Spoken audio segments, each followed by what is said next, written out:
అధ్యాయము నేనే చదువుతున్నాను, జాగ్రత్తగా వినండి. యోబు గ్రంథము 33వ అధ్యాయము 23వ వచనం దగ్గర నుండి 26వ వచనం వరకు ఒక భవిష్యత్తు విషయం ఒకటి, ప్రవచనాత్మకంగా చెప్పబడిన విషయం ఒకటి మనకి ఈ అధ్యాయంలో దొరుకుతుంది. దయచేసి ఒక యవనస్తుడు, ఒక చిన్న కుర్రవాడు మరి యోబు గారికి మాట్లాడుతూ, యోబు గారికి చెప్తూ ఆ మాట చెప్పడం జరిగింది. కొన్నిసార్లు దేవుడు మనతో ఎవరితో ఎలా మాట్లాడుతాడో తెలియదు అనడానికి యోబు గ్రంథం ఒక ప్రత్యక్ష సాక్ష్యం. కాబట్టి యోబు గ్రంథంలో మనకి secular wisdom and technical wisdom and third one is divine wisdom. ఈ మూడు మనకు దొరుకుతాయి. మీరు యోబు గ్రంథం జాగ్రత్తగా చదివితే ఈ లోకంలో మనకు కావలసిన జ్ఞానం దొరుకుతుంది, ఆధ్యాత్మిక జీవితానికి సంబంధించిన విషయం దొరుకుతుంది. ఈ విషయం భవిష్యత్తులో జరగవలసిన విషయం ఒకటి ప్రవచనాత్మకంగా చెప్తున్నాడు ఎలూహు అనే ఒక యవనస్తుడు. దయచేసి చూద్దాం, నేను చదువుతున్నాను. దయచేసి యోబు గ్రంథం 33వ అధ్యాయం 23, 24, 25, 26 వచనాలు చదువుతున్నాను, జాగ్రత్తగా చూడండి. నరులకు యుక్తమైనది ఏదో దానికి తెలియజేయుటకు వేలాది దూతలలో గనుడగు ఒకడు వారికి మధ్యవర్తి ఉండిన ఎడల దేవుడు వాని యందు కరుణ చూపి పాతాళములోనికి దిగి వెళ్లకుండా వారిని విడిపింపును. ప్రాయశ్చిత్తము నాకు దొరికినని సెలవిచ్చును. అప్పుడు వాని మాంసము బాలుర మాంసము కన్నా ఆరోగ్యముగా ఉండును. వానికి తన చిన్ననాటి స్థితి తిరిగి కలుగును. వాడు దేవుని బతిమాలు కొనిన ఎడల ఆయన వారిని కటాక్షించును. కావున వాడు ఆయన ముఖము చూచి సంతోషించును. ఈలాగున నిర్దోషత్వము ఆయన నరునికి దయచేయును. ఈలాగు ఆయన నిర్దోషత్వమును నరునికి దయచేయును. చిన్న మాట ప్రార్థన చేద్దాం.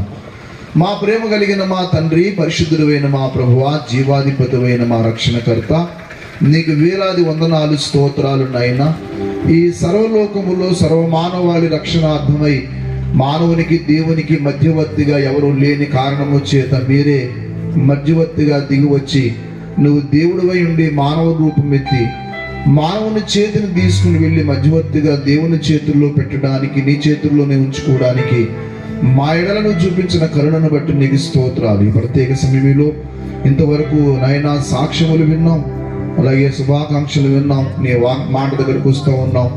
నీవు మాట్లాడి మాకు కావలసిన మాటను దయచేయవలసిందిగా ప్రాధేయపడుతూ ఈ ప్రత్యేక సమయంలో ప్రభువా మీ సన్నిధిని మాతో ఉంచి నీ దక్షిణస్తమును దాచి ప్రభువా మా అందరితో మీరు మాట్లాడవలసిందిగా ప్రాధేయపడుతున్నాం. ఈ రాత్రి ఈ ప్రదేశంలో ఎవరైతే ఏ పరిస్థితుల్లో అయితే ఉన్నారో వారి విషయం నీకు తెలుసు.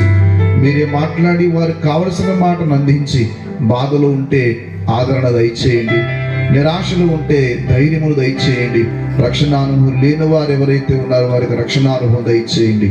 ఈ లోకంలో నువ్వు రావటం ద్వారా నాయన ఏ విషయాలైతే జరిగాయో మా జీవితాల్లో మేము అనుభవించడానికి దయ చూపించమని యేసయ్య పరిశుద్ధ నామములో స్తుతించి గణపరిచి ఆరాధించి వేడుచున్నాము తండ్రి, ఆమేన్. యేసు ప్రభు వారి భూమి మీదకు రావటంతో ఎందుకు పనిచేయని జీవితాలన్నీ కూడా ప్రయోజనకరమయ్యాయి. ఒకవేళ ఆ జీవితంలో నిరాశ నిస్పృహ జీవితంలో ఉన్నప్పుడు మరి ఏ ఉపయోగం లేనంటి జీవితానికి యేసు ప్రభు ఏం చేశాడంటే ఒక స్వరూపమైతే ఇచ్చి మానవుని యొక్క జీవితానికి ఒక ఉన్నతమైన అర్థం ఇచ్చాడు ఆయన. ఆ రీతిగా ఎంతోమంది జీవితాలు ఇంక మా జీవితం ఇంకెందుకు పనిచేయదు, ఇంకా ఎందుకు ఉపయోగపడదు అనుకున్నప్పుడు దేవుడు ఏం చేశాడనంటే ఒక మరి జీవితం దయచేశాడు. అలాంటి జీవితం నాది కూడా. ఒకప్పుడు ఎందుకు కూడా పనిచేయని జీవితం అయితే ప్రభు ఈ లోకానికి రావటంతో, నా జీవితానికి రావటంతో ఆయన తగ్గించుకుని మరి లోకంలో ఆయన జన్మించడంతో నా జీవితానికి కూడా ఆత్మ వచ్చింది. మన జీవితాలు మరి యేసు ప్రభు వారంటే మతాన్ని మార్చడానికో లేకపోతే కులాన్ని మార్చడానికో రాలేదు, కానీ జీవితాన్ని మార్చడానికే వచ్చాడు. కాబట్టి ఆయన ఈ లోకానికి రావటం జరిగింది. శిలనైనా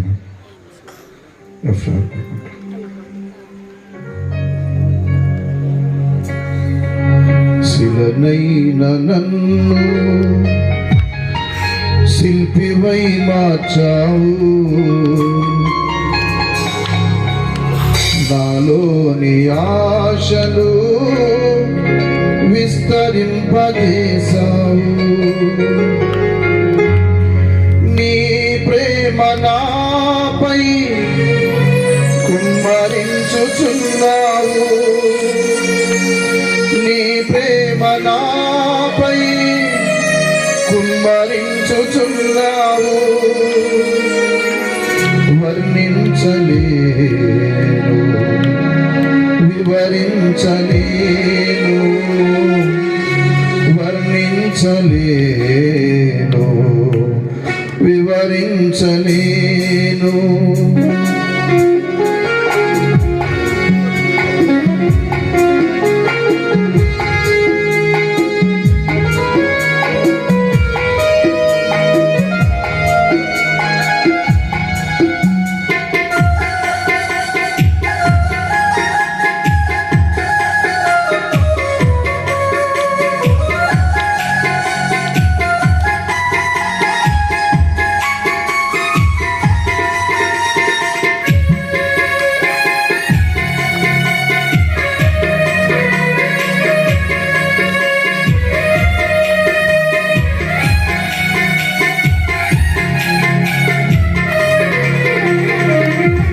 శిలనైన నన్ను శిల్పివై మార్చావు, నాలోని ఆశలు విస్తరింపజేశావు. శిలనైన నన్ను శిల్పివై మార్చావు, నాలోని ఆశలు విస్తరింపజేశావు. నీ ప్రేమ నాపై కుమ్మరించుచున్నావు, నీ ప్రేమ నాపై కుమ్మరించుచున్నావు. నీ ప్రేమే నా ఊపిరి, నీ ప్రేమే నా కాపరి, నీ ప్రేమే నా ఊపిరి, నీ ప్రేమే నా కాపరి. శిలనైన నన్ను శిల్పివై మార్చావు, నాలోని ఆశలు విస్తరింపజేశావు.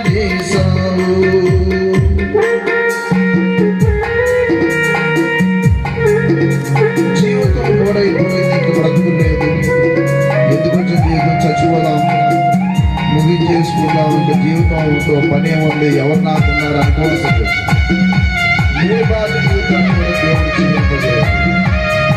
ఇంకా జీవితం లేదనుకోవడానికి ఏమి లేదు.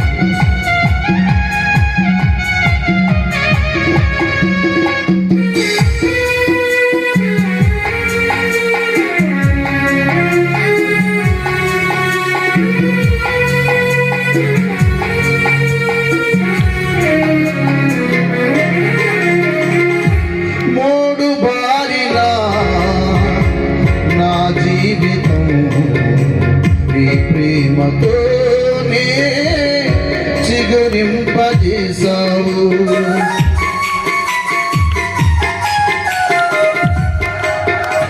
మోడు బారినా నా జీవితం నీ ప్రేమతోనే చిగురింపజేశావు.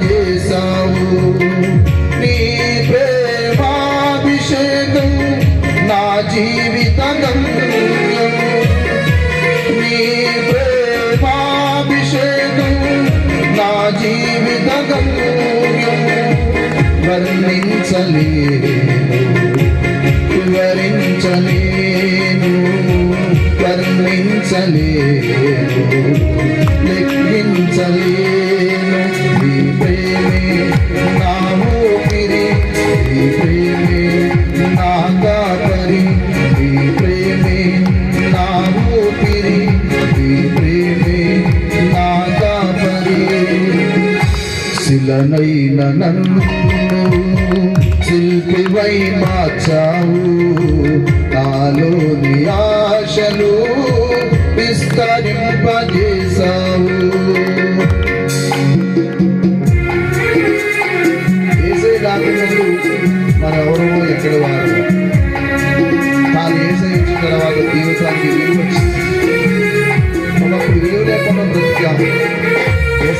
ప్రేమ ఏం చేసిందంటే మనుషులకు విలువ ఇచ్చింది. ఒకప్పుడు త్రాగుబోతులుగా తిరుగుబోతులుగా విలువ లేకుండా జీవించిన జీవితాలు వేసే ప్రేమ విలువ చేయించింది.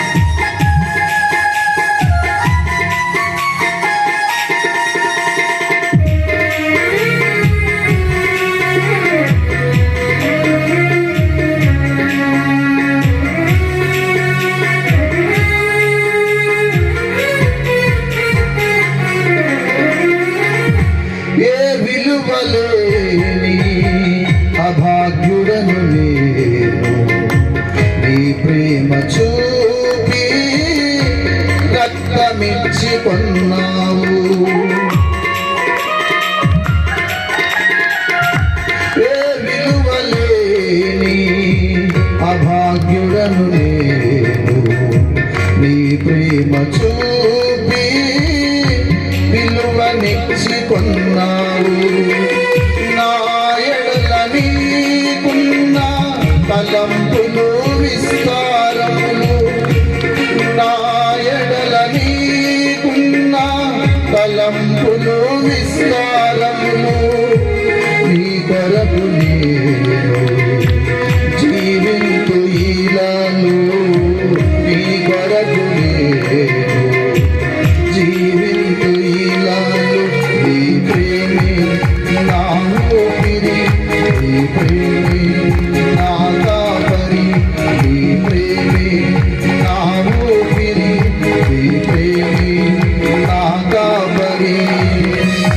శిలనైన నన్ను శిల్పివై మార్చావు. నాలోని ఆశలు విస్తరింపజేశావు.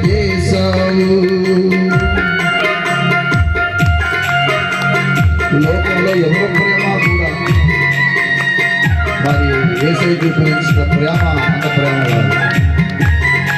యేసయ్య ప్రేమ లేకపోతే ఎంత చెడిపోయినా ఎంత పాడైపోయినా ఇంకా జీవితం కన్నీళ్ళు జరుగుతున్నా సరే ఆయన ప్రేమ జీవితాన్ని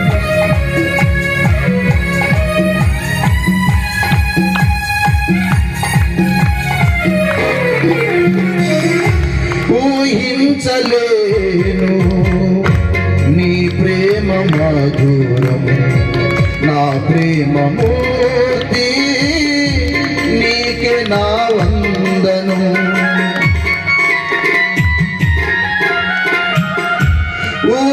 ఊహించలేను నీ ప్రేమ మధురం నా ప్రేమ మూర్తి నీకే నా వందను.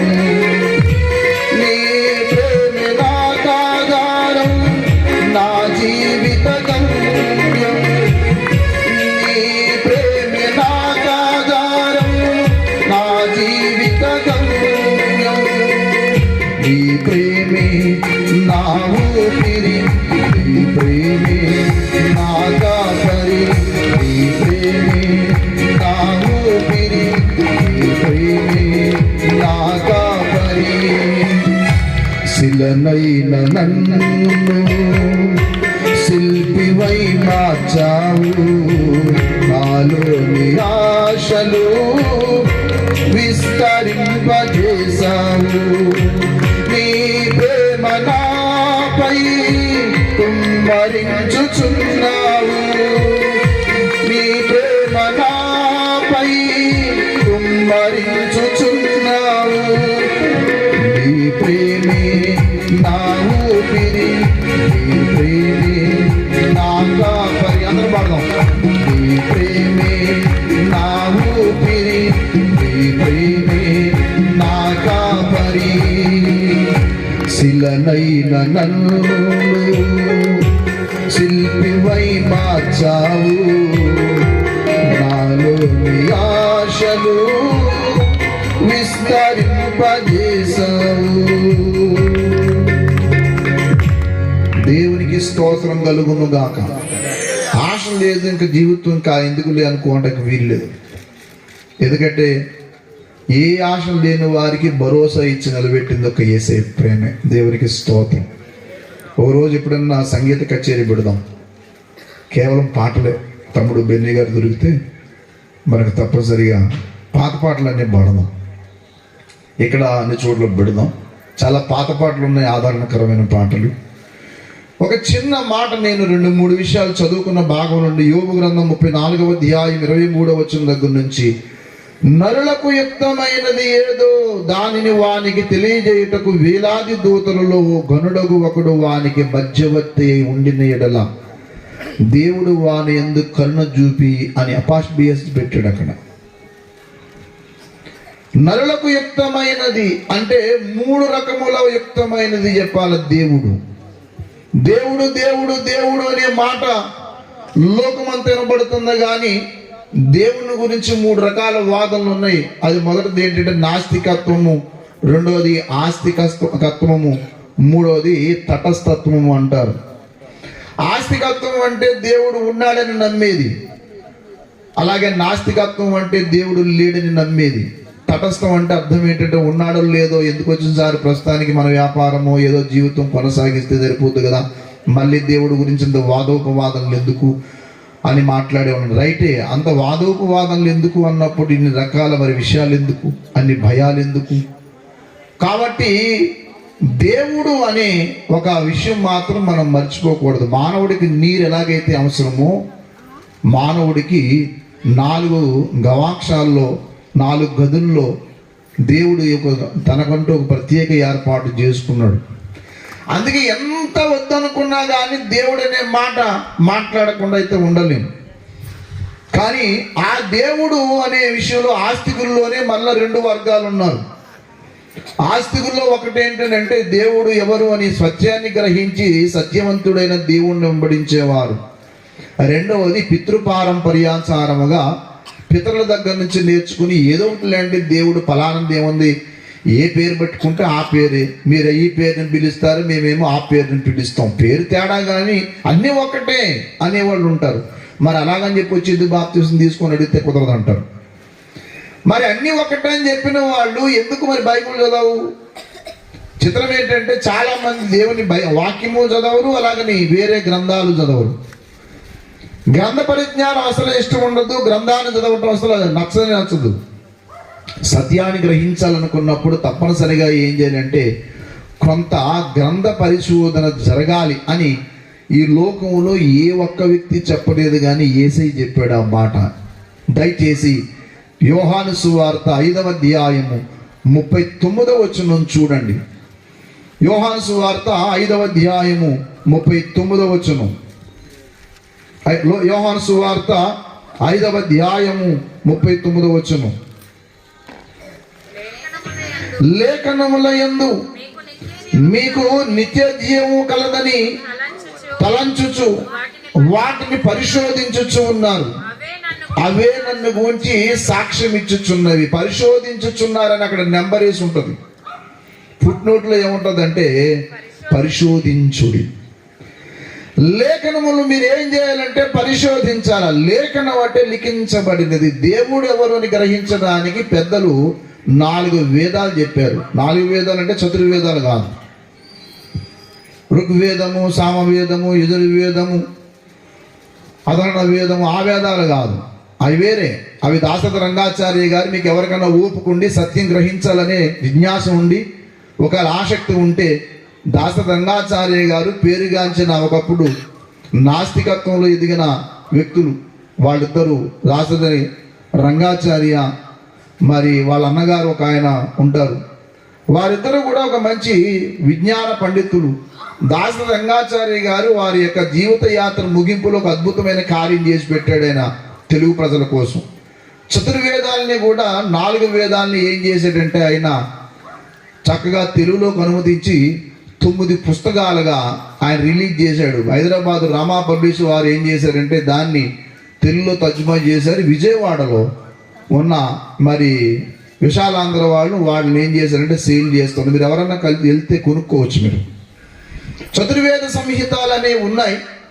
అందులో మీరు అన్ని 9 పుస్తకాలు 9 వాల్యూమ్స్గా ఆయన రిలీజ్ చేశారు. ఆయన ఒకవేళ అన్నీ చదవలేకపోయినా కనీసం శుక్ల యజుర్వేదం అన్నా చదవండి. శుక్ల యజుర్వేదం అనేది దానికి ఉపాంగం ఒకటి ఉంది.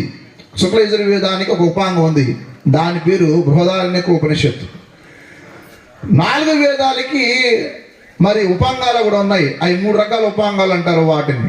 అందులో ఒకటి అరణ్యాకాలు అంటారు, రెండవది మరి ఉపనిషత్తులు అంటారు, మూడవది బ్రాహ్మణాలు అంటారు. బ్రాహ్మణాలు నాకు దొరకలే, నేను బ్రాహ్మణాల కోసం తిరిగాను కానీ నాకు లభించలేదు. అవి చాలా చోట్లకి వెళ్ళాను, హైదరాబాద్కి వెళ్ళాను, విజయవాడలో అన్ని పుస్తకాలు సార్లు చూశాను, చాలామందిని ఎంక్వైరీ చేశాను, నెట్లో వెతికాను, కానీ నాకు దొరకని ఏంటనంటే బ్రాహ్మణాలు అయితే దొరకలే. దానికి మరి చాలా బ్రాహ్మణాలు ఉన్నాయి, ఆ బ్రాహ్మణులు నాకు ఒకటి కూడా లభించలేదు. అందుకే నాకు ఆ బ్రాహ్మణాల జోలికి అయితే వెళ్ళలేదు. నేను చదవని దానికి నేను చెప్తాను.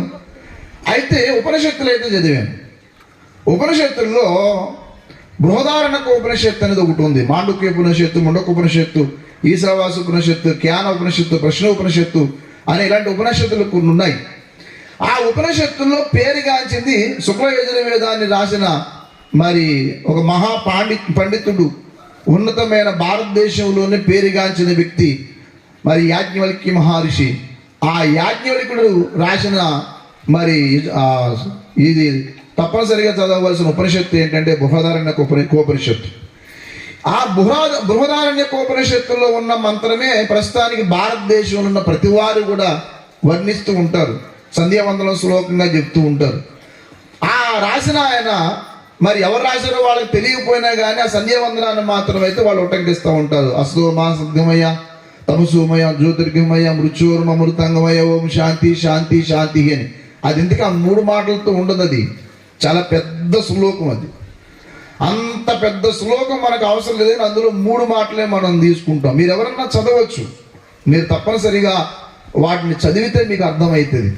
దేవుని గ్రహించడానికి మనం తప్పనిసరిగా కొన్ని చదవాలా. ఎవరో ఏది చెప్తే వినదగునెవ్వరు చెప్పినా వినంతనే వేగుపడక అంటాడు పోతన గారు, బద్దెన గారు. కాబట్టి వినదగునెవ్వరు చెప్పినా ఎవరో చెప్పేశారు కాబట్టి నమ్మాలి. దున్నపోతే ఈనిందిరా దోండ కొట్టుకోవటానికి పలుపెత్తుకున్నాడు అంటే ఎవడో పలుపుతాడు. దున్నపోతే ఎందుకు ఈనిందిరా అని అడగనివాడు లేడు. ఎవరైనా ఒక విషయం చెప్పగానే దాన్ని వెళ్ళి అదే దేవుడు అని చెప్పి దేవుళ్ళు కాని వాళ్ళందరికీ నమస్కారం చేసి ఆఖరికి నరకాగ్నికి వెళ్తూ ఉంటారు. దేవుని గ్రహించడం మనం పితరాచార ప్రకారంగానో లేకపోతే మనకు నచ్చింది కాబట్టి మన కులాన్ని బట్టో మన వర్గాన్ని బట్టో దేవుని గ్రహించడానికి మన జ్ఞానం సరిపోదు. దేవుని గ్రహించడానికి 4 వేదాలు ఉన్నాయట. ఆ 4 వేదాల్లో మొదటిది ఏంటంటే ప్రకృతి వేదం, రెండవది మనోవేదం, మూడవది లిఖిత రూపక వేదం, 4వది వ్యక్తి రూపక వేదం. అనగా మనోవేదము, అలాగే ప్రకృతి వేదము, అలాగే లిఖిత రూపక వేదము, వ్యక్తి రూపక వేదము 4వది. ప్రకృతి వేదం అంటే సృష్టిలో ఉన్న ప్రతి చెట్టును, జంతువును, వాటిని గురించి ఆలోచిస్తే దేవుడు అర్థమవుతాడంట. ఈ 4 వేదాల గురించి రోమాపత్రిక 1-2 అధ్యాయంలో పౌలు గారు చెప్తాడు. అనగా ఈ 4 వేదాల గురించి రాస్తూ అందులో మాట్లాడతాడు. మొట్టమొదటి ఏంటంటే ప్రకృతి వేదం గురించి మాట్లాడతాడు. దయచేసి రోమాపత్రిక 1వ అధ్యాయము దయచేసి 19వ వచనం చూడండి. రోమాపత్రిక 1వ అధ్యాయం 19వ ఎందుకనగా దేవుని గురించి తెలియసరియమైనది ఏదో అది వారి మధ్య విషదమై ఉన్నది, దేవుడు అది వారికి విషదపరిచి ఉన్నాడు. ఆ మాట చూడండి. ఆయన అదృశ్య లక్షణములు అనగా నిత్య శక్తి, దైవత్వము, జగత్తు పునాది వేయబడక సృష్టింపబడిన వస్తువుల గురించి ఆలోచించుట వలన, అనగా దేవుని గురించి అర్థం కావాలంటే సృష్టించబడిన వస్తువుల్ని పూజించడం కాదంటే వాటి గురించి ఆలోచించడం. అనగా ప్రకృతిలో ఉన్న వాటిని గురించి ఆలోచించాలి. యాసవకాలంలోనే మామిడి పూత ఎందుకు పూస్తుంది, సరిగ్గా యాసవకాలం అంటే పూత ప్రారంభమైంది, అప్పుడే ఎందుకు కాయలు సరిగ్గా నవంబరు డిసెంబరు దాటి జాన్యువరి వచ్చేటప్పటికల్లా పూత అలా పెరుగుకుంటే ఇప్పుడు ఎందుకు కాస్తే మిగతా సమయంలో ఎందుకు రావు అంటే ఏ కొన్ని చెట్లు కాయొచ్చేమో గాని మనకు అందరికీ సమృద్ధిగా ఫలాలు, మామిడి ఫలాలు అనిపించేటప్పుడు వాటి గురించి ఏంటమ్మా ఈ వాతావరణానికి దానికి ఏదో దేవుడు లింక్ పెట్టాడు. రాత్రికాల సమయానికి మన కనురెప్పలకి లింక్ పెట్టాడు, రాత్రికి మన కంటికి లింక్ పెట్టాడు. మీరు ముద్దంటుండగానే సరిగ్గా 10-11 దాటగానే నిద్ర కమ్ముకుంటూ వస్తుంది. అనగా సమయానికి దేవుడు ఏదో కొన్ని ఈ ప్రకృతికి మనకి ఒక ఏర్పాటు చేశాడు. వయసు పెరిగే కొద్ది మన శరీరానికి దానికి పెట్టాడు దేవుడు. తల్లి గర్భంలో ఉన్నప్పుడే నోట్లో పళ్ళు రావు. ఒక వయసు వచ్చిన తర్వాత బాల్యప్రాయం మొదలుకొని కొంత వయసు రాగానే పళ్ళు ప్రారంభమైంది. అవును, ముందు ఎదరపళ్ళు రెండు ఎందుకు వస్తాయి, వెనకాల ఎందుకు రావంటే దానికి ఒక పెద్ద విషయం. ఇదంతా కూడా ప్రకృతి వేదం. ప్రకృతిలో మన ఒక భాగం. ప్రకృతి దేవుడు కాదు. ప్రకృతిని గురించి ఆలోచన చేస్తే దేవుడు చిత్రం ఏంటంటే మనిషి ప్రకృతిలో ఉన్న అన్ని విషయాలను నమ్ముతున్నాడు కానీ ప్రకృతిని చేసిన దేవుని గురించి ఆలోచన చేయలేకపోతున్నాడు. ఇది పెద్ద ప్రమాదం. అందుకనే దేవుడు అర్థం కావాలంటే మొదటి విషయం ప్రకృతి వేదం. రెండవ వేదం ఉంది మనోవేదం. కొన్నిసార్లు మన మనసు మనకి చెప్తుంది, మన మనసు మనల్ని కొన్ని ప్రశ్నలో పెడుతుంది. కానీ చిత్రం ఏంటంటే దాన్ని మనం ఎలా అనుకుంటామంటే మన కులాన్ని బట్టో, వర్గాన్ని బట్టో, మనం ఎప్పటి నుంచో పుట్టి పెరిగిన వాతావరణాన్ని బట్టో, అక్కడ మనం సంచరిస్తున్న మన స్నేహితుల ప్రభావాన్ని బట్టో, మనకున్న కొన్ని అడ్డంకులను బట్టో వాటిని ఏం చేస్తామంటే మనం ఆ మనసును నడుచుకుంటూ ఉంటాం. కానీ మనసు చెప్తూ ఉంటాం నిజమే. కొన్నిసార్లు తప్పు చేస్తున్నప్పుడు మనసుకు దేవుడు ఒక బాధ్యత అప్పగించాడు. మనలో దేవుడు ఒక మనిషిని పెట్టాడు. అందుకని ఏ మనిషి అయినా సరే మంచి పని చేసేటప్పుడు ధైర్యంగా చేస్తాడు, కానీ తప్పు చేసేటప్పుడు అటు ఇటు చూస్తాడు. ఎవరైనా చూస్తున్నారు? ఎవరు చెప్పారు అది చూడమని? మీరు టీవీ చూస్తున్నప్పుడు చేతులు రిమోట్ ఉంది కాబట్టి ఎవరైనా రాగానే మార్చి అంటే మార్చమని ఎవరు చెప్పారు అంటే లోపల ఆల్రెడీ మనిషిని పెట్టాడు. సెల్ ఫోన్ లో కొన్ని దృశ్యాలు అందరూ చూడవు. ఎందుకు చూడమంటే నీ మనస్సాక్షి దేవుడు నీకు లోపల పెట్టాడు, అవి చూడకూడదని. అలాగే భర్త గాని వ్యక్తితో వేరే వ్యక్తితో ఇంకొక రీతిగా ప్రవర్తించడానికి నీ మనసు భార్య గాని అంత ధైర్యంగా బండి మీద ఎక్కించుకునో లేకో రీతిగానో వేరే ఆలోచన చేయలేదు. లోపల మనస్సాక్షి నేను గద్దిస్తూ ఉంటుంది. దేవుడు ఒక మనిషి లోపల ఒక మనస్సాక్షిని ఏర్పాటు చేసి నువ్వు నీ భార్య ఎదురుకుండా ధైర్యంగా తాగలేవు. ఎందుకు తాగలేవు అంటే తప్పు చేస్తే నీకు అర్థమవుతుంది. కాకపోతే ఏంటంటే దానికి అలా నెమ్మదిగా అలవాటు అయిపోయి సినిమాలకో, తాగుడుకో, దేనికో తిరిగి ఇష్టాసనంగా చెడిపోతూ ఉంటాడు. మనసు చెడగొట్టుకుంటాడట. అది కూడా రోమపత్రులు అని చెప్పాడు. వారు మనసులో దేవుడికి చోటు ఇవ్వకపోయారు కాబట్టి చెయ్యరాని కార్యాలకి దేవుడు వారిని అప్పగించాడని రోమాపత్రిక 1వ అధ్యాయం 28వ వచనం మనోవేదం గురించి చెప్పాడు. అనగా మనసులో దేవుడికి ఎప్పుడైతే చోటు ఉందో ఒక మనిషి చెయ్యరాని నీచ కార్యాలన్నీ చేస్తాడు. మనిషి బాహ్యంగా చెడిపోడు, మనసులో చెడిపోతాడు. మనసులో చెడిపోయాడు కాబట్టి మనసును బాగు చేయడానికి దేవుడు తప్ప ఈ లోకంలో ఏ మనిషి కూడా పనిచేయడు. మానసిక వైద్యులు కూడా ఏమంటారంటే మేము కొంతవరకే ప్రయత్నం చేస్తాం కానీ అన్ని ప్రయత్నాలు మీరు అడగండి డాక్టర్. మానసిక వైద్యుల దగ్గరికి వెళ్ళి ఈ వ్యక్తి తెగదాగుతున్నాడు సార్, మానేయడానికి మీరేమో ప్రయత్నం చేయండి అని. ఒకసారి ఒక ఆయన అలాగే రోజు తాగుతా ఉండేవాడు. భార్య వచ్చి ఒక పెద్ద ఆయన దగ్గరికి వచ్చి ప్రార్థన చేయండి సార్, ఈయన తెగదాగుతున్నాడు, తాగకుండా ఆయన చెప్పాడు తాగొద్దు బాబు అని చెప్పి. అలాగే సార్ అని చెప్పి మళ్ళీ తాగేసాడు. కొన్ని రోజులు ఎందుకు తాగేవారంటే ఆ రోడ్ అంటే వెళ్తుంటే గుర్తొస్తుంది సార్, తాగలేకపోతున్నాం తాగకుండా. అయితే ఒక పని ఆ రోడ్ నుంచి వేరే రోడ్ నుంచి సరే వేరే రోడ్ నుంచి వెళ్ళాడు, మళ్ళీ తాగేసాడు. అదేంటైనా మళ్ళీ తాగామంటే ఎల్లదన్న రోడ్ లోకి వెళ్ళామంటే వెళ్ళానండి, అయినా కానీ నాకు వెళ్ళేవాడు గుర్తొచ్చి అందులోకి వెళ్ళిపోతున్నాడు. ఒక పని చేసి ఆ రోడ్ అంటే ఎలా చేస్తే సరిగ్గా దగ్గరికి వెళ్ళిన తర్వాత మనుకుడి దగ్గరికి వెళ్ళిన తర్వాత సైతాను గట్టిగా వెనక్కి వెళ్ళిపో అని చెప్పి ఎవరో లాగేస్తున్నారు, సైతాన్ లాగేస్తున్నారు అన్నావు కదా, నా వెనక్కి అన్నాడు అని చెప్పాను. అలాగేనండి అని చెప్పాడు. మళ్ళీ లాగేసాడు. అదేనైనా ఏం చెప్పింది చెప్పలేదంటే చెప్పానండి, నేను ఆ కుడి దగ్గరికి వెళ్ళగానే సైతాన్ వెనక్కి వెళ్ళిపో అని గట్టిగా చెప్పాను. ఆడు వెనక్కి వెళ్ళి గట్టిగా తాపుతాడు, వెళ్ళదు మందుకొట్లు పడుకోను. అందుకే అసలు విషయం ఏంటంటే మందు మానవుడు ఏదో వంక పెట్టి తప్పు చేయడానికి ఇష్టపడతాడే తప్ప తప్పు మానడానికి ఇష్టపడడు. కారణం ఏంటంటే మానవునికి దేవుని యొక్క సన్నిధి లేదా దేవుని యొక్క స్థలం మనసులో ఇవ్వకపోవటం వల్ల దేవుడికి ఇవ్వాల్సిన స్థలం నీ మనసులో అప్పుడు నువ్వు బాగుపడవు.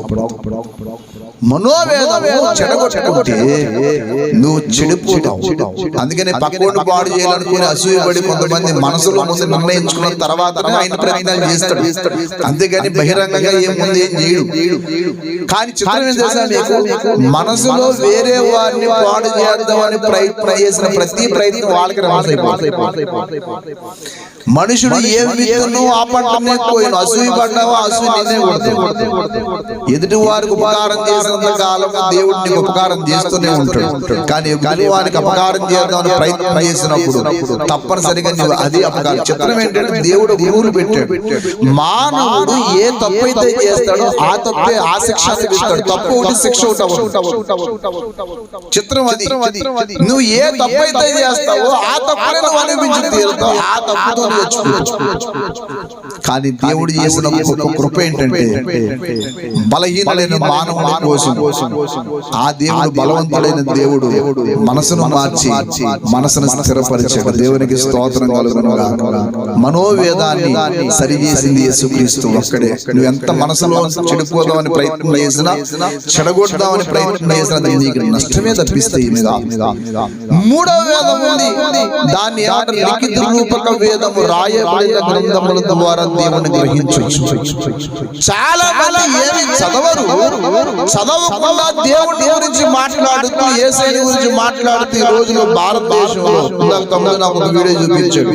ఒరిస్సా రాష్ట్రంలో మంచి పరిచయం చేస్తున్న భార్య భర్తను పట్టుకొని కొట్టి ఆ భార్యకి పాస్టర్ గారికి బలవంతంగా బొట్టు పెట్టించి పాస్టర్ గారిని ఎదురుగుండలు పెట్టించి బైబిల్ కింద పెట్టించి బైబిల్ తొక్కించి ఇక్కడ నుంచి మీరు యేసు ప్రభు అంటే మరి చంపుతాం అని చెప్పి బెదిరించి.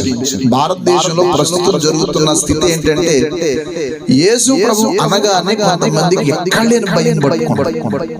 అవును, నీ మతం శక్తివంతమైనది అయితే యేసు ప్రభు అని చెప్తే నీకు ఎందుకంత భయం? ఈ మధ్య కాలంలో కొంతమంది మాది సనాతన అసలు క్రిస్మస్ సనాతన క్రిస్మస్ అని పేరు నెక్స్ట్ రాజమండ్రి పనిచేద్దాం అనుకుంటున్నా. సనాతన అసలు సనాతన అనే మాట పలకటమే తప్పిస్తే దాని అర్థం ఏంటో తెలియని దత్తములు ఉన్నారు చాలా చాలా చాలా చాలా చాలా. బాబు, సనాతన అనేది 2 ముక్కలు 3 ముక్కలు కాదు, చాలా విషయాలు ఉన్నాయి.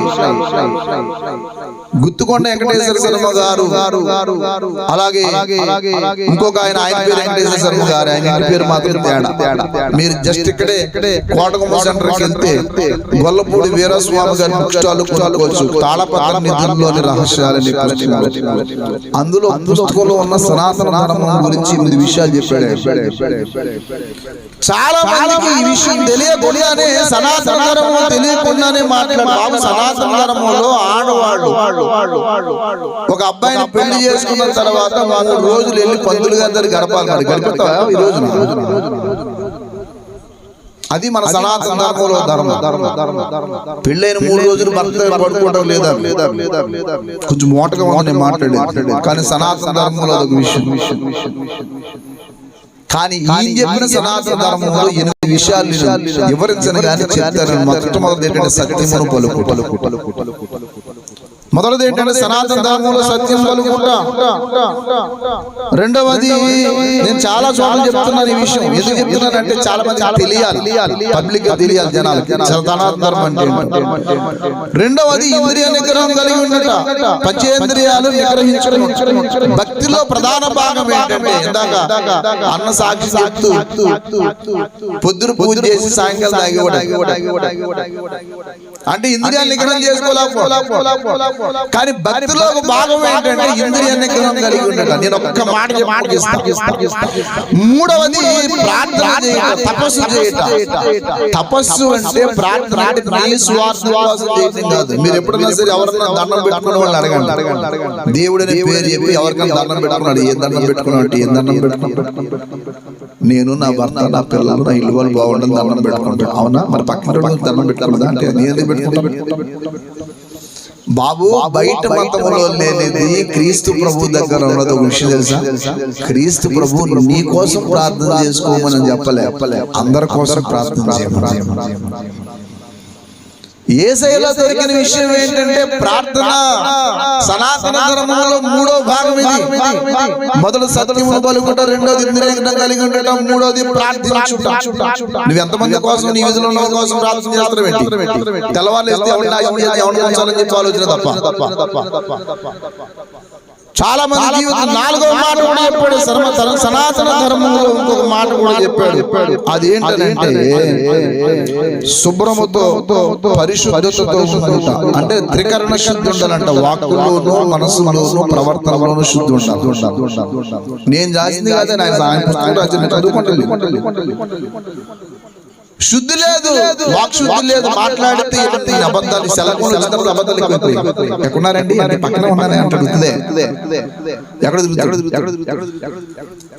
ఎవరితో మాట్లాడుతున్నారండి అంటే ఎవరితో మాట్లాడుతున్నారు అని చెప్పేసి ఈ మధ్యకాలంలో సెల్ ఫోన్ లో వచ్చిన తర్వాత ఎన్ని మోసాలు జరగాలో, ఎన్ని అక్రమాలు జరగాలో, ఎన్ని ఘోరాలు జరగాలో అన్ని టెక్నాలజీ పెరిగే కొద్ది జరుగుతుంది. బాబు శుచి అనేది సనాతన ధర్మంలో ఒక ప్రధాన భాగం. మీలో పరిశుద్ధత అనేది యేసు రక్తములో దొరుకుతుంది. దేవునికి స్తోత్రం కలుగును గాక.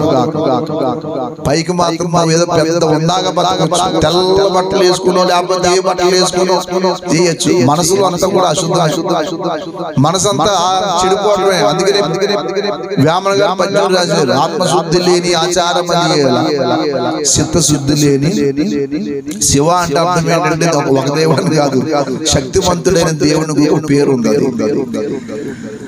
బాండ శుద్ధి లేని పాకమది. ఏ శుద్ధి లేకుండా ఎన్ని పూజలు చేస్తే బాబు? సనాతన ధర్మంలో భాగం ఏంటంటే శుద్ధి ఉండాలి. త్రికరణ శుద్ధి అనేది భూమి మీద ఎప్పుడు ఇవ్వలేకపోయాడు. ఒక్క యేసుక్రీస్తు రక్తమే ఇచ్చింది. దేవునికి స్తోత్రం కలుగును గాక. ఏదన్నా అలా ఉన్నా చెప్పండి, నేను కూడా గోస్పాదం పెట్టుకుని వెళ్ళిపోతాను. కానీ లేదు. తర్వాత ఇంకో విషయం చెప్పాడు. సనాతన ధర్మంలో కోట ఏంటంటే సంతోషము, సహనం. పక్కోడు బాగుంటే సంతోషించాలి. ఊరు పడితే ఓక దొరుకుతుంది అనుకోవాలి. కానీ ఊరే నాశనం అయిపోవాలి. ఊరు పడితే ఓక దొరుకుతుంది అంటే సంతోషించాలంటే అర్థం ఏంటంటే ప్రతి చిన్న విషయంలోనూ కూడా పనికిరాని విషయంలో సంతోషించడం, తాగి సంతోషించడం, పనికి మాలిన కొనాలి చేసి సంతోషించడం కాదు. సనాతన ధర్మంలో ఒక విషయం ఏంటంటే సంతోషం ఉండాలా, సహనం ఉండాలా. పరమత సహనం లేని నీది ఏదో గొప్ప చెప్తున్నావు. పరమత సహనం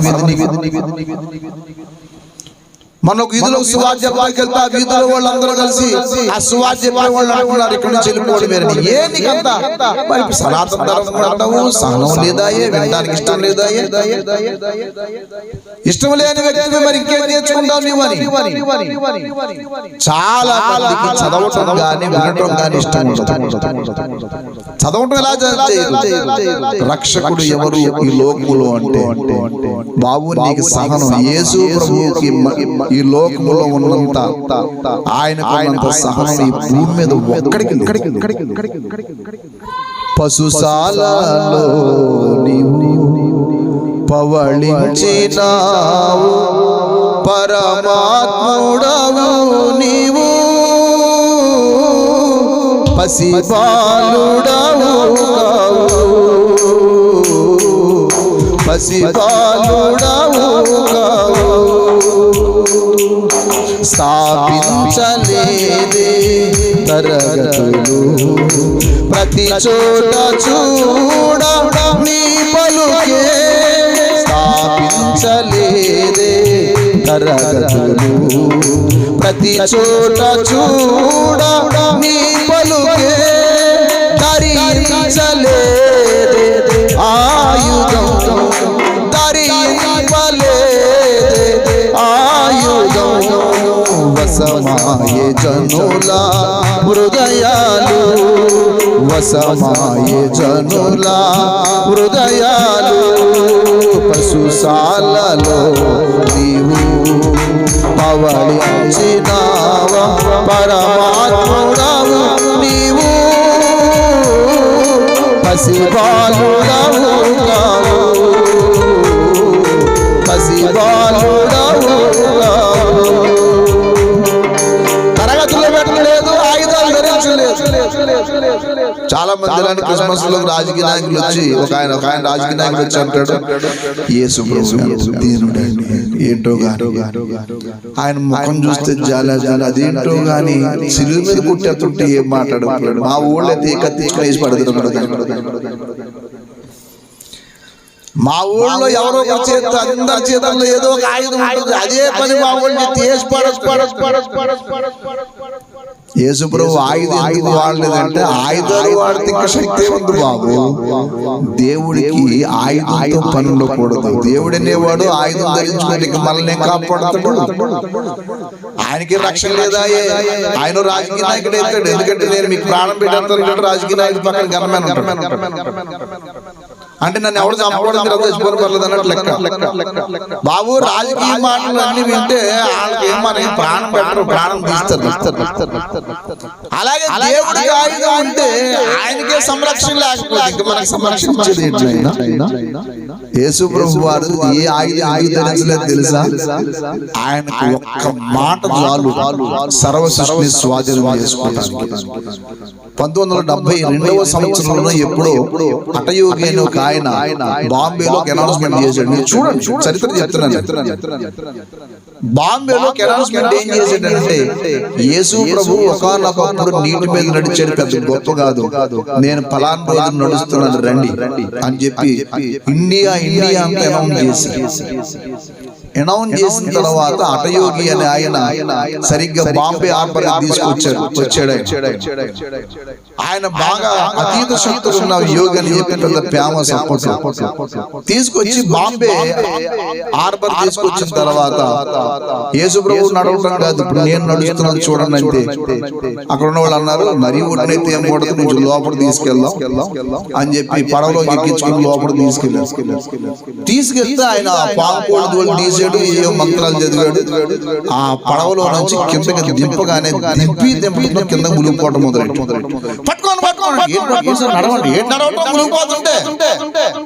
మొత్తం మీద లేవని పట్టుకో, అదేంటి సార్ అంటే నాకు సాధ్యం కాదు తీసుకుపోవడం. హఠయోగి గారు నడిచేటప్పుడు సర్వ ఇండియాలో పేపర్ అన్ని కూడా ఏం రాసి తెలుసా? యేసు ప్రభు ఒకనొకప్పుడు నీటి మీద నడిచాడు, పలానా డేట్ హఠయోగి నీటి మీద నడవబోతున్నాడు అని రాసిన పేపర్. ఆ నెక్స్ట్ డే నడిచిన రోజు ఏం రాసి తెలుసా? యేసు ప్రభు నీటి మీద నడిస్తే హఠయోగి నీటిలోని నడిచాడు. Jesus walked on the water, but hatha yogi walked into the water. బాబు యేసయ్య సృష్టికర్త కాబట్టి సృష్టి మీద ఆయనకి అధికారం ఉంది, నీకెక్కడ ఉంది? నిన్న మొన్నటి దాకా చలేసింది, బొక్కు పెడుతుంది. కారణం ఏంటంటే కొంచెం తుఫాన్ తుఫాన్ నువ్వు రమ్మంటే రాదు, వర్షం మనం పొమ్మంటే రాదు. అందుకని నరులకు యుక్తమైనది ఏదో వారికి తెలియజేయడానికి లోకంలో మధ్యవర్తి వచ్చిన వ్యక్తి ఒక్క యేసుక్రీస్తు. మీరు గాయత్రి మంత్రం చదవండి, లేకపోతే ఉపనిషత్తులు చదవండి, ఏం చదవండి, అన్నిటిలో చెప్పబడింది ప్రభువుని యేసుక్రీస్తు ఒక్కడే. ఆయనే రక్షకుడు. మత స్థాపకుడు కాదు ఆయన, మతి స్థాపకుడే కదా, మత స్థాపకుడు కాదు. నువ్వు మనసులో చెడిపోయినప్పుడు నువ్వు మనిషి చెడిపోతావు. బాబు యేసయ్య వచ్చి మనసును బాగు చేశాడు. మనిషి అప్పుడు బాగుతాడు. ఇక్కడ నిలబడ్డ నేను ఒకప్పుడు చెడిపోయిన వాడిని. ప్రభువుని యేసు రక్తం, ఈ లోకంలో అందరూ వచ్చి రక్తాన్ని కోరుకున్నారు, కానీ రక్తాన్ని అర్పించిన ఆయన ఒక్కడే. అందుకే ఆ యోగ గ్రంథంలో నరులకు యుక్తమైనది ఏదో వారికి తెలియజేయటకు వేలాది వారికి మధ్యవర్తి ఉంటేనట. వారి జీవితం ఏమవుతారంటే పాతాళమునకు దిగకుండా వెళ్ళకుండా వారిని ఇడిపి మనిషిని బాగు చేయడం కాదు, రెండో పని ఉంది. మనిషి లోకంలో పుట్టిన ప్రతి మనిషి పాతాళానికి వారసుడు. ఎందుకు తెలుసా? జన్మ పాపం ఉంది, కర్మ పాపం ఉంది. జన్మ పాపం ఉంది కాబట్టి మనం ఆగమర్శన స్నాన సమయంలో పాపో పాప కర్మ పాపాత్మ పాప సంభవ కృపయా దేవ సన్నాగత వత్సల ఓం శాంతి శాంతి శాంతి అని చెప్పుకున్నాం. పాపంలో పుట్టిన వాడిని పాపం చేస్తున్నాడు, పాపంలో నిలిపించేవాడు ఎవరు అంటే ఈ లోకంలో ఎవరు లేరు. పాపము జయించిన దేవుడు ఈ లోకంలో ఉన్నాడు. పాపాలు క్షమించగలిగిన వాడు దేవుడు. ఎబ్రీ పత్రిక 7వ అధ్యాయం 26వ వచనంలో చెప్తూ అంటాడు, నిర్దోషి నిష్కల్మషుడు పాపుల్లో పవిత్రుడు, నిర్దోషి నిష్కల్మషుడు పాపుల్లో చేరక ప్రత్యేకంగా ఉన్నవాడు. అన్ని ప్రత్యేకం. యేసు ప్రభువుకి మిగతా వారికి తేడా ఏంటంటే జన్మ ప్రత్యేకం, బ్రతుకు ప్రత్యేకం, ఆయన జీవితం ప్రత్యేకం, చనిపోవడం ప్రత్యేకం. యేసు ప్రభు అన్నిటికీ ప్రత్యేకం. ఆయన పేరు ప్రత్యేకం. ఆ పేరు ఎవరికి లేదు. ఆయన పేరు ప్రత్యేకం. Everything is different. చాలా మంది అనుకున్నట్టుగా నువ్వు అనుకున్నట్టు కాదు ఆయన. శాస్త్రాలు, అన్ని శాస్త్రాల ముందు ఆయన గురించి చెప్పబడింది.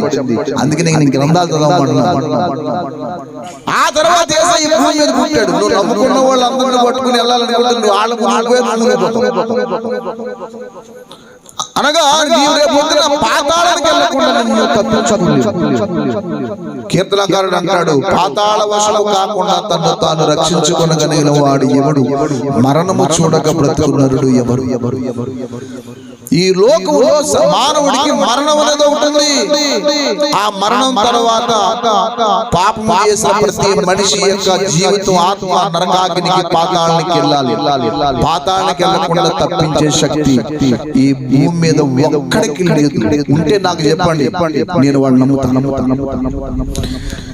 పాపాలు క్షమించే అధికారం గాని, పాతాళం తప్పించే అధికారం గాని లేదు. మూడవ మాట చెప్పి నేను ముగిస్తా.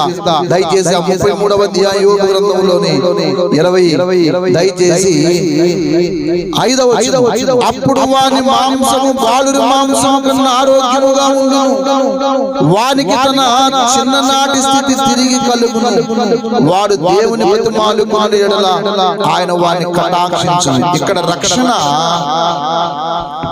ఉచితమే గాని అది విలువ లేదు కాదు. ఇక్కడ దేవుడిచ్చే రక్షణకి మనం చేయవలసిన పని ఒకటి. అదేంటంటే ప్రతిమాలు. చాలా మాలన్నారు యేసు ప్రభు ఆయన దేవుడైతే నాతో మాట్లాడమనండి, మా ఇంట్లోకి రమ్మనమనండి, నన్ను దర్శించమనండి, నేను తప్పనిసరిగా నమ్ముతానన్నారు. బలవంతంగా వచ్చేవాడు దొంగ గాని దొంగ కాదు. యేసు ప్రభు ఎప్పుడు ఎవరి ఇంట్లో బలవంతంగా రాడు. ఒక ఛాన్స్ ఇచ్చాడు. అది నువ్వు బతిమాలుకుంటావు. క్రైస్తవులు గాని, క్రీస్తు ప్రభువు గాని, క్రైస్తవులకి యేసయ్యను నమ్మిన వారికి ఆయన ఎప్పుడూ మాట చెప్పలేదు. బలవంతంగా వెళ్ళాలని మార్చమని చెప్పలేదు. ఈ రోజున ప్రతి బుద్ధిహీనుడు ఒకడు మాట్లాడుతున్నాడు, బలవంత మత మార్పిడి. మేమా వీధిలో సువార్త చెప్తుంటే కొట్టేది, చెప్పొద్దని చెప్పేది మేమా? చాలా మంది నేను భగవద్గీత చదువుతా, రామాయణం చదువుతా, వేదాలు చదువుతా, రామకృష్ణ మఠం వారు ప్రింట్ చేసిన పుస్తకాలు చదువుతా, నా దృష్టిలో ఖురాన్ చదువుతా, నేను చదవని పుస్తకం అంటూ ఏముండదు.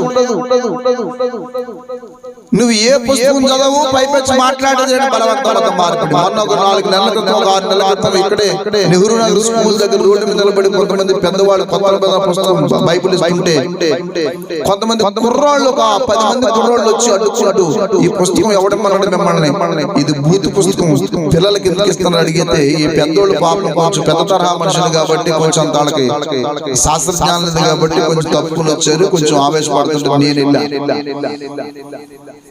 నేను వెళ్ళాను, అది నెట్లో కూడా వచ్చింది. వెళ్ళేవాడికి అక్కడే ఉన్నారు. ఏం బాబు ఏంటని అడిగితే, అవునండి ఈ పుస్తకం బూత్ పుస్తకం చదివేవారు అని అడిగితే, చదవలేదు. చదవకుండా బూత్ పుస్తకం. భారతదేశంలో దేవుళ్ళు అని చెప్పిన వాడు బూతులు చెప్పకుండా నోరిప్పినట్టు నువ్వు తలకెట్టకూడదు. కానీ బైబిల్లో ఉన్న దేవుడు బూతు చేయలే. బైబిల్లో చెప్పబడిన భక్తులు తప్పులు చేశారు. కానీ నువ్వు దేవుళ్ళని నమ్ముతున్న వాళ్ళే బూతు చేశారు. ఏదన్నా నిరూపిస్తా, కానీ విమర్శించే పని మేము పెట్టుకోండి, ఎవరించే పని పెట్టుకోండి. తెలియకపోతే కనీసం భారతదేశంలో తత్వాన్ని గ్రహించండి. భారతదేశం నా మాతృభూమి, భారతీయులందరూ అనే మాట శత్రువులు. భారతదేశంలో మాతృభూమి స్కూల్ నేర్చుకున్న ప్రజ్ఞ ఏమైంది? కనీసం శాస్త్ర జ్ఞానం తెలియకుండా, యేసయ్యని గురించిన విషయం ఎక్కడ రాయబడి తెలియకుండా, బైబిల్ సరిగ్గా చదవకుండా, ఏ విషయం చదవకుండా, నేను చివరగా ఒక 2 విషయాలు చెప్పి నేను ముగిస్తా. మీకు ఎవరికన్నా భగవద్గీత చదివే అలవాటు ఉంటే భగవద్గీతలో 18వ అధ్యాయం 46వ శ్లోకం, ఉపనిషత్తులు చదివే అలవాటు ఉంటే మరి దయచేసి ఈ ఉపనిషత్తు కూడా చదవండి. శ్వేతాశ్వతర ఉపనిషత్తు 3వ అధ్యాయంలో వచ్చింది. నేను అన్ని ఉపనిషత్తులు భగవద్గీత అంతా మీకు చెప్పను గాని భగవద్గీతలో 18:46వ శ్లోకం, శ్వేతాశ్వతర ఉపనిషత్తు 3వ అధ్యాయం 8వ శ్లోకం, ఈ 2 చెప్తున్నాను. ఈ 2 కనీసం మనసులో పెట్టుకుని అందులో చెప్పబడిన దేవుడు ఎవరు నమ్మితే చాలు. అది బైబిల్ కాదు కదా. కొన్ని బైబిల్ అంటే మీరు బైబిల్లో రాసుకున్నారు అంటారు. ఒకడు దేవుని బతుమాలకుంటూ వాడు చిన్ననాటి మధ్యలో వస్తుంది అంటే వాడి జీవితం బాగుపడద్ది అని చెప్తున్నాడు వాక్యంలో.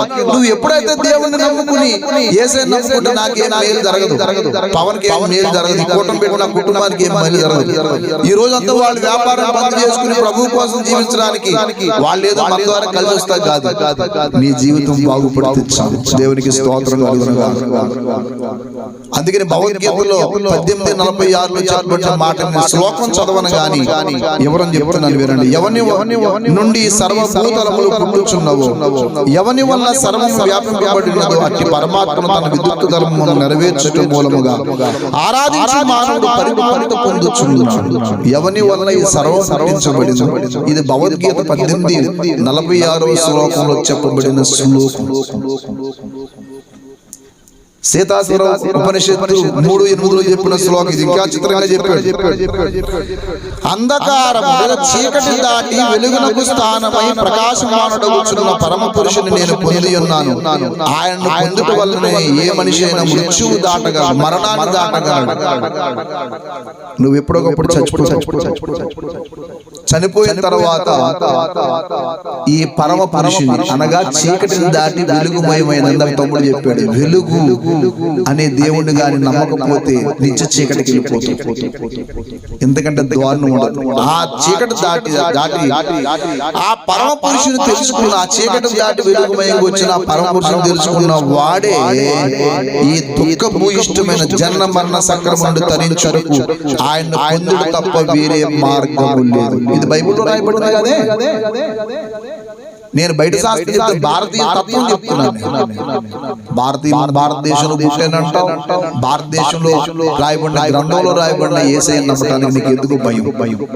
రేపొద్దు నరకాగ్నికి పడిన తర్వాత అప్పుడు నీ బంధువులు అందరూ అప్పుడు బాధపడినప్పుడు అప్పుడు మన బంధువులు, చుట్టాలు, స్నేహితులు ఎవరో రారు. ఇప్పుడు అడ్డుకుంటున్న వాళ్ళందరూ చాలా మంది నరకంలో చెప్తుంటే ఒక రోజున ఇలాగే సీతంపేటలో వాక్యం చెప్తున్నాడు. 5 సంవత్సరాల క్రితం ఒక పెద్ద ఆయన పిలిచాడు. నీ వయసు ఎంత అన్నాడు. 23 సంవత్సరం. నరకం చూసావా అన్నాడు. ఆయన పెద్ద ఆయనతో ఏం మాటలు అర్థం కాక చూడటానికి రాజమండ్రి వేశారు. నరకం చూడటానికి వెళ్ళి రాజమండ్రి కాదు, అది బ్యారేజ్ కాదు. ఒకసారి అందులోకి వెళ్ళి అందులో ఉండాలి.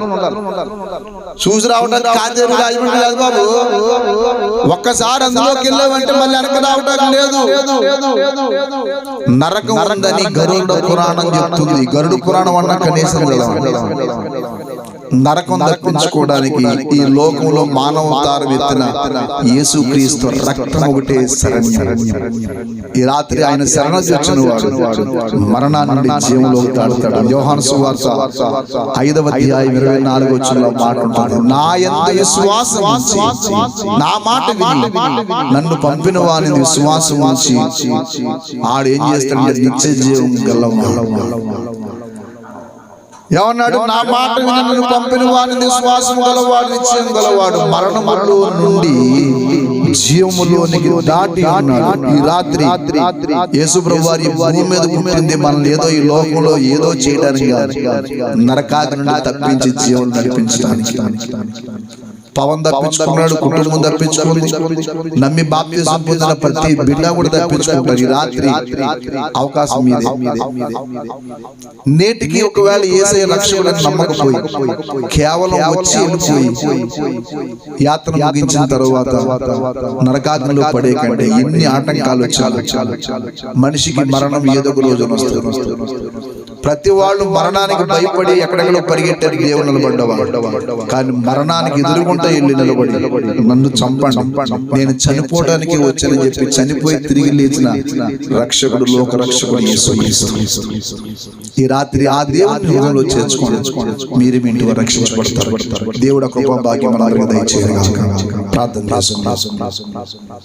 ప్రార్థన చేద్దాం. ఈ లోకంలో అందరూ వచ్చారు, ఏదో చెప్పారు, కానీ నరునికి యుక్తమైంది ఏదో చెప్పలేకపోయారు.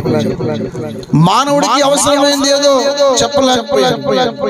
కానీ ఒక పేద నరుని రూపం ధరించి మానవుడి కొరకు మానవతారం ఎత్తిన దేవుడు నీ నా పాపము కొరకు నిర్దోషిగా ఒక మౌనంగా అన్ని సహించిన దేవుడు ప్రభువైన యేసుక్రీస్తు.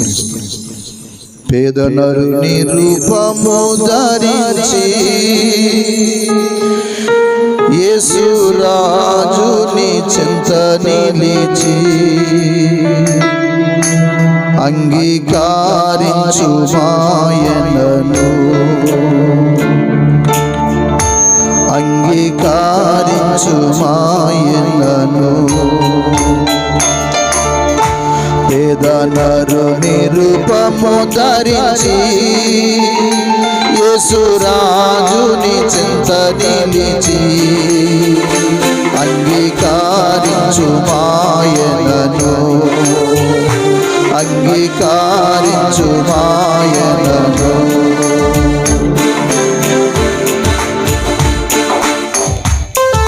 ఈ లోకంలో అందరికీ అన్నీ ఉన్నాయి, కానీ సత్రంలో కూడా స్థలం లేక పశుశాలలో పడుకోబెట్టి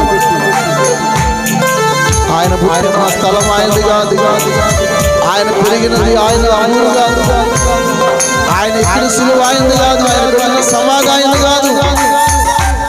సర్వ మానవాళి రక్షణ కోసం పేద వ్యక్తిగా జన్మించాడు. మానవుల కొరకు ఆ నిర్దోష రక్తాన్ని చిందించిన దేవుడు ప్రభువైన యేసుక్రీస్తు.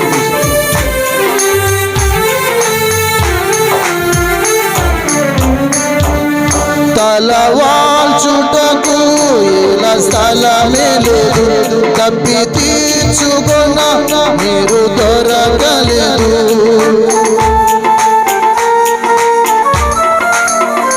తలవాల్చుటకు ఇలా స్థలమే లేదు, తప్పి తీర్చుకున్న మీరు దొరకలేదు. తన్ను ఆదరించు వారెవరు లేరు, ప్రియ రక్షకుడు యేసు విలలాడే. తన్ను ఆదరించు వారెవరు లేరు, ప్రియ రక్షకుడు యేసు విలలాడే. పాటుపడి నిన్ను విడిపింపను, పాటుపడి నిన్ను విడిపింపను. పేద నరుని రూపము ధరించి యేసు రాజుని చెంత నిలిచి అంగీకరించు మాయనను, అంగీకరించు ఆయనను. ఈ లోకాన్ని నమ్మి లోకంలో ఏదో ఉందని భ్రమపడి మనుషులకు భయపడి రక్షణ పోగొట్టుకుంటే రేపు ప్రాణం నరకాగ్నికి. ఈ రాత్రి ప్రభువైన యేసుక్రీస్తు భూమి మీద పుట్టాడు, సంతోషంతో కాదు, జన్మింపజేసుకో.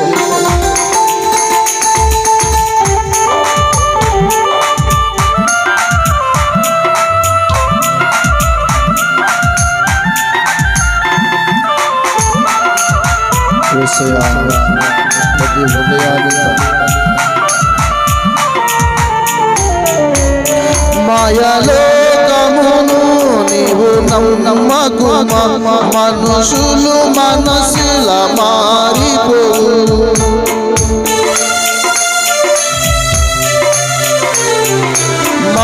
మాయలోకమును నీవు నమ్మకు, మనుషుల మనసుల మారిపోవును. నిత్య దేవుని ప్రేమ నీవు నమ్మిన నిశ్చయముగా ప్రభువు ఆనందింతువు. నిత్య దేవుని ప్రేమను నీవు నమ్మిన నిశ్చయముగా ప్రభువు ఆనందింతువు.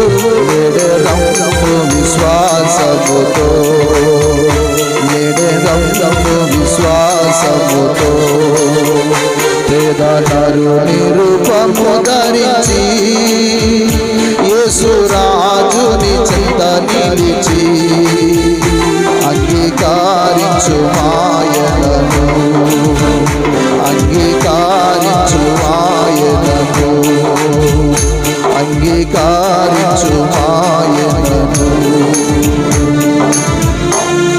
ఈ లోకంలో ఎవరు కూడా మన కొరకు శ్రమపడడానికి ఇష్టపడలేదు, మన కోసం కోసడానికి ఇష్టపడలేదు. ఈ రాత్రి నువ్వు ఏ సమస్యల్లో అయినా, ఏ బాధలో అయినా, ఏ పరిస్థితుల్లో ఉండొచ్చు, మనుషులకు భయపడి ఒకవేళ యేసయ్యను పోగొట్టుకోవడానికి ప్రయత్నం చేయకు. మనుషులు మారిపోతారు, లోకం మారిపోతుంది. ఈ లోకంలో మానవుడు కొరకు మానవత్వాన్ని విత్తన ప్రభుని యేసు మారిన దేవుడు. ఒకవేళ నువ్వు చెడిపోయిన మనసుతో ఉండి, చెడిపోయిన జీవితంతో ఉండి, నిన్ను ఎవరు బాగు చేయాలనుకునే భ్రమలో ఉండి రాత్రి మన కొరకు ప్రాణం పెట్టడానికి ఈ లోకానికి నరవతార విత్తన ప్రభుని యేసు క్రీస్తు ఆయన ప్రేమగల చేతులు జాపి నేను పిలుస్తున్నాడు. వస్తారా? ఇంతవరకు రక్షణ లేని వారు ఎవరైనా ఉంటే ఈ రాత్రి తీర్మానం చేసుకుని నువ్వు ఏ అలవాటు జీవితం చెడుకున్నావు, ఈ రాత్రి ప్రభుని యేసు క్రీస్తు నీ జీవితాన్ని సమర్పిస్తే దేవుడు సాయం చేస్తాడు. ప్రేమ కలిగిన తండ్రి, పరిశుద్ధుడైన మా ప్రభువా, నీకే వందనాలు, స్తోత్రాలు. ఈ రాత్రి కృపా భాగ్యాన్ని బట్టి నీకు వేలాది స్తుతులు. నీ బిడ్డల హృదయంలో పుట్టించిన ఆలోచన బట్టి వందనాలు. ఈ ప్రాంతంలో ఉన్న ప్రతి కుటుంబం కొరకు మేము ప్రార్థన చేస్తూ నీ సందులో మనవి చేస్తూ ఉంటున్నాం. ప్రభువా, ఏ కుటుంబంలో ఏ బాధ ఉందో, ఏ కష్టం ఉందో, ఏ కుటుంబంలో ఏ వేదనతో బ్రతుకుతున్నారు, ఏ కుటుంబము ఏ ఇబ్బందులు ఉన్నారో వారిని కనికరించండి. రక్షణానుభూతి యజమానుడు, పిల్లల ద్వారా బాధపడుతున్న తల్లిదండ్రులు, అలాగే కుటుంబంలో పరిస్థితులు బాగోలేక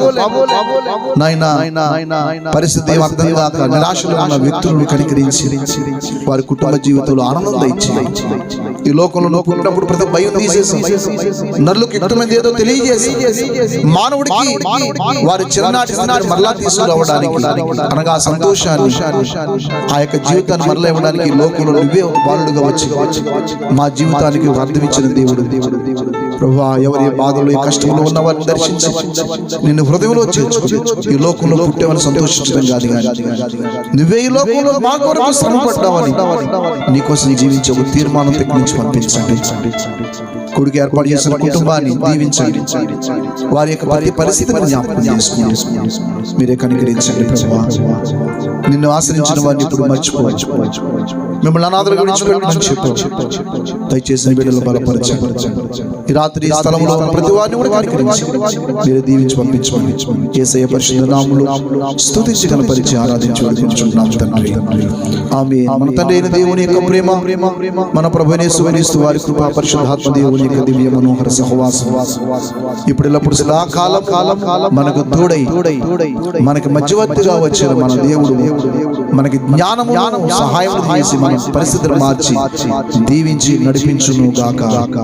ఆమేన్.